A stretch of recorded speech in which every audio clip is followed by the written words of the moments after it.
I have officially made it to day 50 of me doing these every single day. That is super exciting. Pretty interesting thought of the day that I want to cover today, specifically around personal brand and the actual utilization of it. Something that I really haven't grasped over the last 5 years, but I finally think I'm getting it. Real quick though, just our daily recap. Nothing super crazy. I actually did ask a couple people for money and I have a couple more proposals that I need to get out today. So that's good. Did a little bit of bookkeeping. Also went live with Andrew Palmer. Had a really great discussion about WordPress, agency life, WordCamp USA next month. It was really great. You should definitely check it out. But let me just dive into this thought. So I spent almost 20 minutes. What I'll do a lot of times is I will record right into my phone because my Google Pixel transcribes everything right in the record thing. I'm sure iPhones do as well. I don't know. But I'll do that so then I could take the transcription whenever I want and like throw it into ChatGPT and just like get more information and context and have a conversation, unpack different types of things. I haven't done that yet with this concept, but the cliff notes of what I'm talking about here are personal brand versus brand. How are you supposed to utilize them and all sorts of stuff. So ever since I started in business, I was looking at other people. I was emulating like Gary Vee and all these different people. And I was looking and I saw that they had businesses, but I saw they had very strong personal brands that generally were their name on the internet. Now, when you have a personal brand, you'll have like your Instagram, maybe your YouTube and your website all just be your name. And it's like, wow, I could just like have that.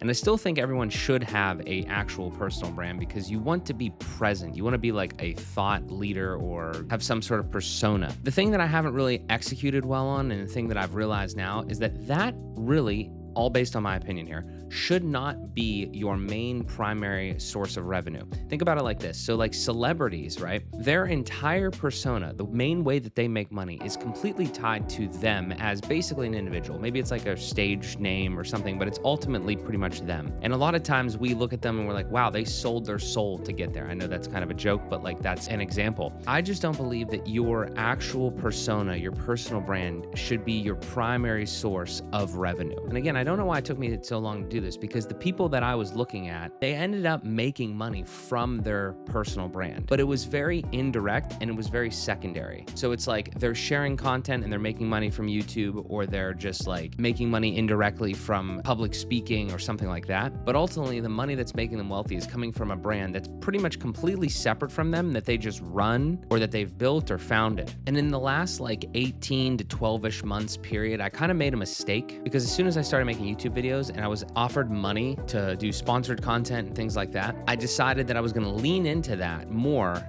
and devote less energy towards Find a Tech, my digital marketing agency. I don't really think that was the right thing to do. I think a better option would be to keep your brand as like the main thing that you're doing and the main thing that's driving revenue, and then still have a personal brand, obviously, but utilize that as like kind of the behind the scenes or the actual real world documentation showing how you're doing the thing. That way you don't feel forced to take money for things that you want and potentially compromise the reputation of your personal brand because you're actually building a standalone brand that could go beyond you and be sold even if you want. It's a condensed thought. I want to make a full video about this. Let me know what you think in the comments. I'll talk to you tomorrow.